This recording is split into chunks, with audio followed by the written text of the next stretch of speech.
When he walked through the door, he was one of those guys that had that look and had that it factor. Like, if we can do the right thing with this guy, he's going to get over.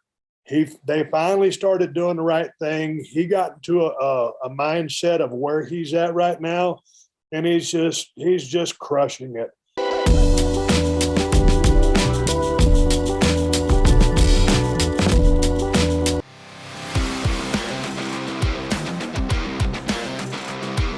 You had like no idea that I'm a rapper, and I'm going, oh, no. Doing good gangster on me. No, I'm the only guy in the world that can rap Barry Manilow's songs. You didn't know that. Man, Barry Manilow had a hell of a run. Her name was Lola. She was a showgirl at the frickin' Copa. You see behind me over there is my singing machine. I got a lot of Tracy Lawrence. Been doing this stuff since I was a kid. I always wanted to be an entertainer. I do a lot of Tracy Lawrence, John Michael Montgomery, a lot of George Strait. I do a lot of country music. Man, I didn't know you knew what country music was. Oh, damn. Amarillo by morning, up from, oh, I never saw that look in your eyes. Little Tracy Lawrence there. Tracy Lawrence, yeah. And probably my favorite Tracy Lawrence song is You Find Out Who Your Friends Are. Oh, you find out who your friends are. Yep. Yeah, mine is My Little Texas Tornado. Nothing. That kind of reminds me about Kerry Von Erich, because, they kind of called him a Texas Tornado back in the day. When I was in WCW, kind of still J-Brone status, kind of a, curtain jerker, mid-card guy. We're still taking, by the way. Mechanic. I met Tracy Lawrence in a trailer at one of his shows. He was just starting to catch on fire. This was early 90s, right before he really hit it big. And, of course, I was a no-name, Stunning Steve. I remember that guy. It was nice meeting that guy. Yeah, I met him. We did a country music magazine called Country Beat, and I got sent out. And a lot, I found out it was wrestling with different costumes. All the guys and the fans even knew who I was. It was like the same group of people. But my start off was Black Hawk, but Goodbye Says It All. Neil McCoy, who is the greatest country music entertainer and has never gotten recognized for it.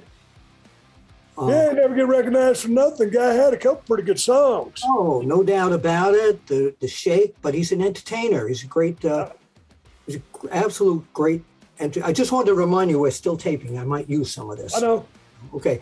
And then there's John Michael Montgomery, who I absolutely loved. Can't believe he passed away. He was on fire back in the day, too. Yeah, he was on fire, and then switched over to some Tim McGraw. Yeah, he's doing well. Yeah. I was really impressed with him in 1883. Him and his wife did an outstanding job in that. So his acting chops, I thought it was really good in his role. No Emmy nomination. Can you believe that? Well, I can believe it. Let's just say in that role, he was very, very good. My wife and I thoroughly enjoyed every season of that. Oh, that was the one season. It was one season, wasn't it? Every episode, whatever it was, we watched. It was great. Yeah. It was great. And the shocking ending to me with the daughter. I don't want to give it away if people haven't seen this thing, but man, yeah, you never want to give up the finish. No, can't do that. Can't do that. All right, I want to move on to some sports entertainment stuff. I love the Broken Skull sessions. Okay, and I remember back when you were doing a podcast, I was on your podcast at one point. How did this evolve into the TV version of the Broken Skull sessions? How did this happen?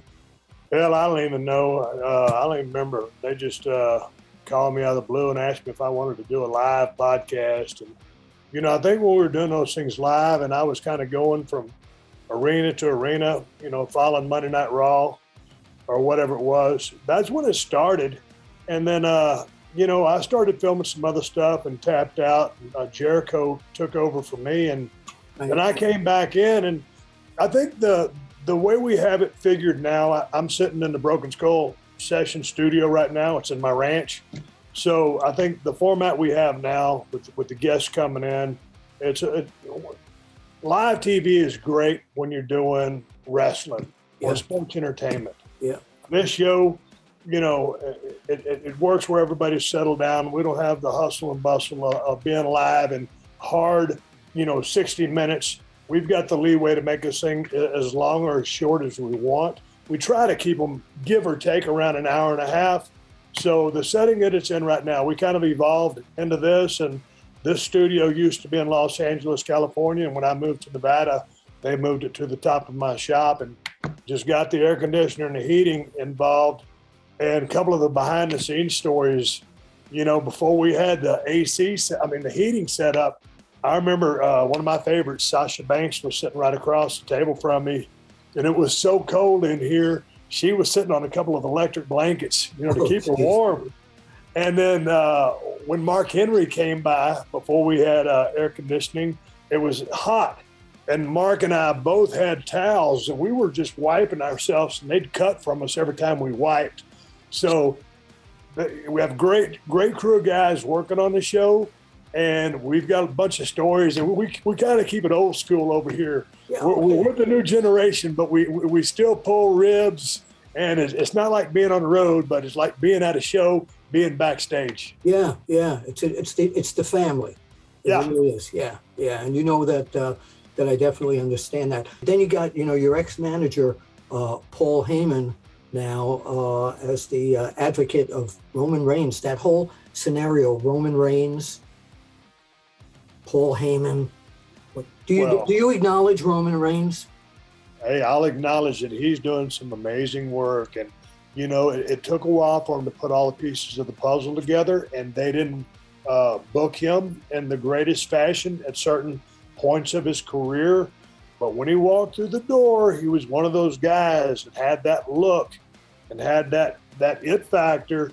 Like, if we can do the right thing with this guy, he's going to get over. They finally started doing the right thing. He got into a mindset of where he's at right now, and he's just crushing it. And I couldn't be prouder of the guy. You know, all those Samoans can work their asses. Oh, yeah, you got the Usos. The Usos are just killing it. Jimmy and Jay, we were just kind of like, they were a tag team. But now they're a tag team with an identity, character. That whole thing, the table, what's it called? Hang on. The bloodline. The bloodline, yes. The whole bloodline thing. So they're great as a unit because, and they're all related, but Jimmy and Jay, just in and of themselves as the Usos, they are a thing now, and they're a force to be reckoned with. They're one of the best tag teams on planet Earth right now. Hey, listen, thank you so much for doing this. I know you're busy, and I'm still keeping a full-time job and doing this 24/7 too. It's my 52nd year in the wrestling business. How old are you now, Bill? Be 77 in October. I was thinking, I said, you got to be 77. I got a light above me here, but I still got my comb over. You got me by 20 years. If I can have the run you're having, I'll be happy to have it. You know what the trick is? I don't take care of myself. Everybody I know that takes care of themselves gets sick. Are you kidding me? No. I take a little blood pressure medicine, the cholesterol medicine. Other than that, I eat tuna salad, chicken salad, pizza, burger maybe once or twice a month rather. Big dark chocolate guy, candy, terrible. I'm a big candy-holic. Yeah. I'll be damned. Yeah, maybe I'm doing something wrong. I'm being too healthy. I need to start drinking more. You know, your body gets accustomed to what... See, my drink, where the hell is it? I don't drink any booze. I drink this thing called sparkling ice. Yeah. Oh, I drink like 10 of those every 2 days. Yeah. I'm a big soda guy.